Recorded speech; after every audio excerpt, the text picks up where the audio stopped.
when the angel of the odd disappears from the living room, the man starts feeling asleep, and he takes a nap, considering that he has an appointment, a very important appointment with an insurance agency about the insurance of his house, which is um, at that moment he doesn't have the insurance of his house, so he has this really important appointment at 6, and he decides to take a nap, considering that it's only 5:30, and considering the fact that he's really, really drunk. He decides to do it. So he fell asleep, and he wakes up, and he sees that he still have time because he has only slept for 3 minutes. So he has time to sleep for another 20 minutes. So he takes a nap again. When he wakes up and he sees the clock, he sees that it's still not 6 o'clock. But he realized that the clock is it's broken. And the reason that the clock is broken that was that in the middle of the encounter with the angel of the odd, a strange matter flew and got stuck in the needles of the clock, making it stop. And when he sees another clock, the watch, the one he has in his watch, he says that is past 7 o'clock, which means that he lost his appointment to have the insurance policy of his house. And well, he says, okay, tomorrow I'm going to apologize. I'm going to the office and I'm going to apologize. But how strange that the clock stopped at that precise moment, not being able for me to realize of the time.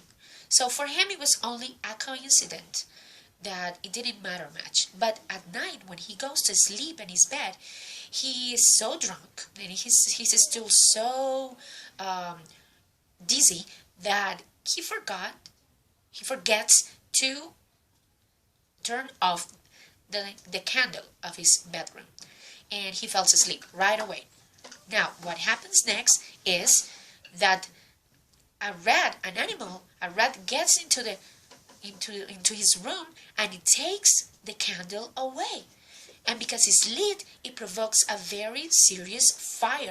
And he was so asleep that he didn't realize that it was a fire until he gets the smoke, the smell of smoke, and he gets up, and the whole house is on fire, and the whole bedroom is on fire, and he can't get out of the bedroom to go out to the rest of the house, so he has to go to the window and try to jump.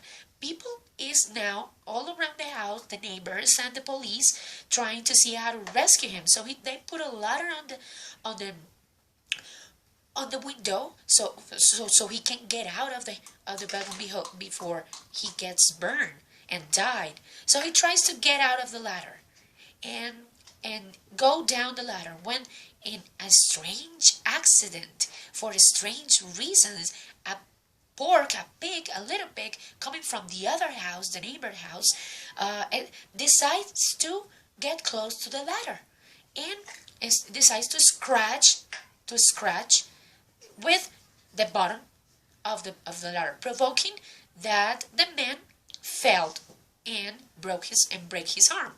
So he fell down, he breaks his arm, and he realized that he's also bald because all of his hair was burned by the fire, and he stays like that. When he recovers himself from the injury a little bit, he realized that he cannot recover his house. His whole house is lost by the fire, burned by the fire, but he doesn't have a policy insurance. He doesn't have insurance because he missed his appointment by being drunk, and because of the strange accident again of the clock stopping.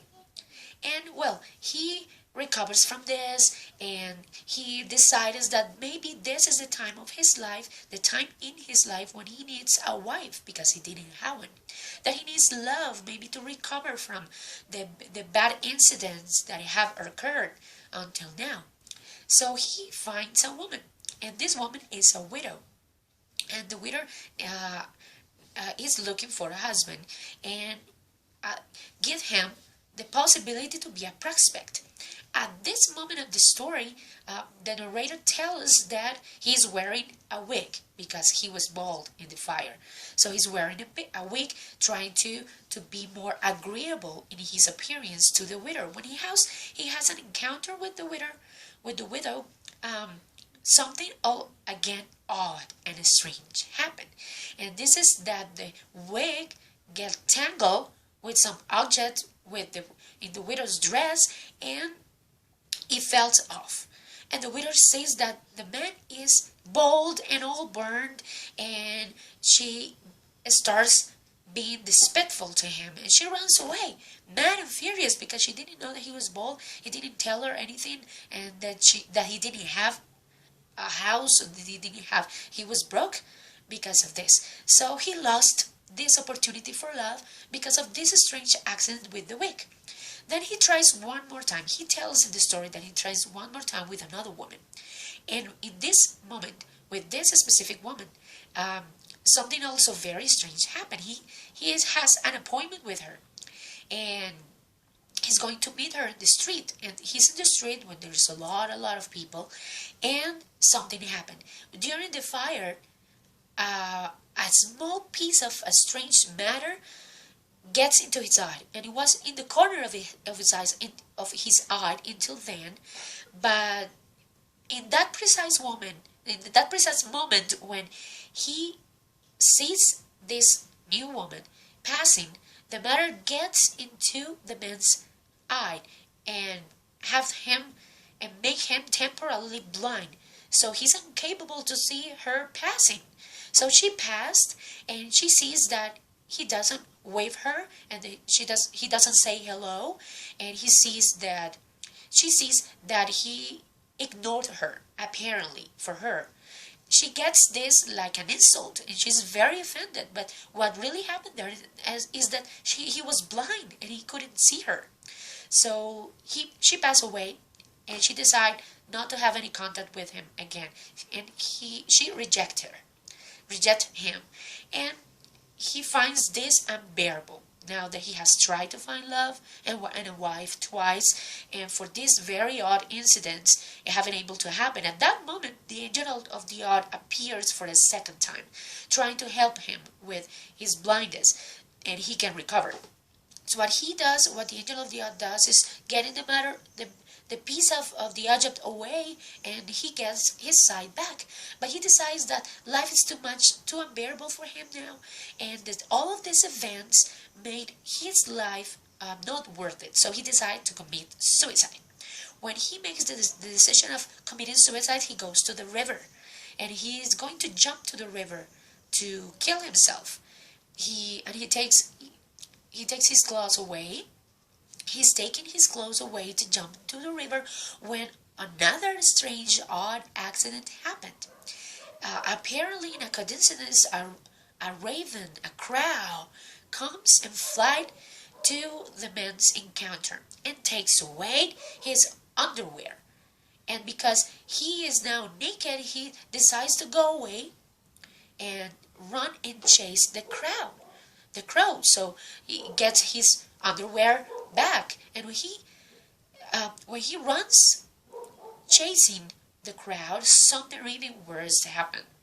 And is this in that moment an air static balloon is crossing and passing by the sky, and he gets tangled in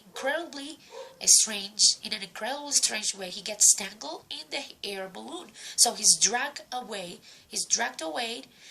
by the balloon, and he's now hanging from the air balloon, who is flying and lifting him up.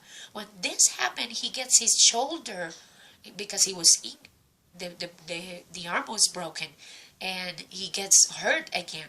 And in this moment, the angel of the odd appears for a last time, and this time he's driving the air balloon, and from the bottom of the air balloon he looks down to the man and try to make him reconsider his state of drunkenness, the way, and make him realize that he has a serious drinking problem, that he's an alcoholic, and that the things that are happening in his life are because a consequence of his irresponsible, arrogant way of life, and that he doesn't know everything, and that in life many unbelievable, unpredictable, and strange things can happen that can actually repercute and it can actually impact your life. So at that moment, the angel of the odd gives him the choice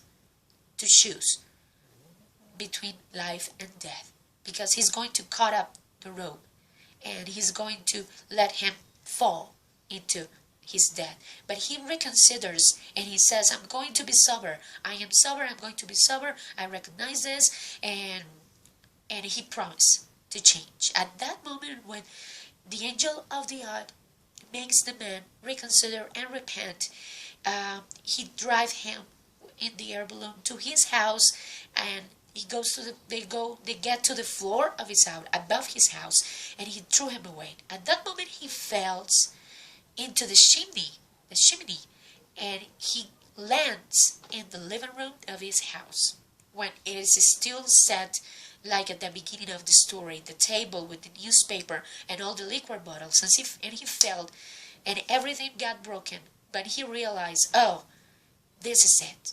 Now I know. This is the revenge of the angel of the odd. This is the punishment he's given me for the way I was thinking. Now I believe in odd accidents. When he believes in the unpredictable of life, he gets the lesson of his life by the angel of the odd. And this is the end of the story.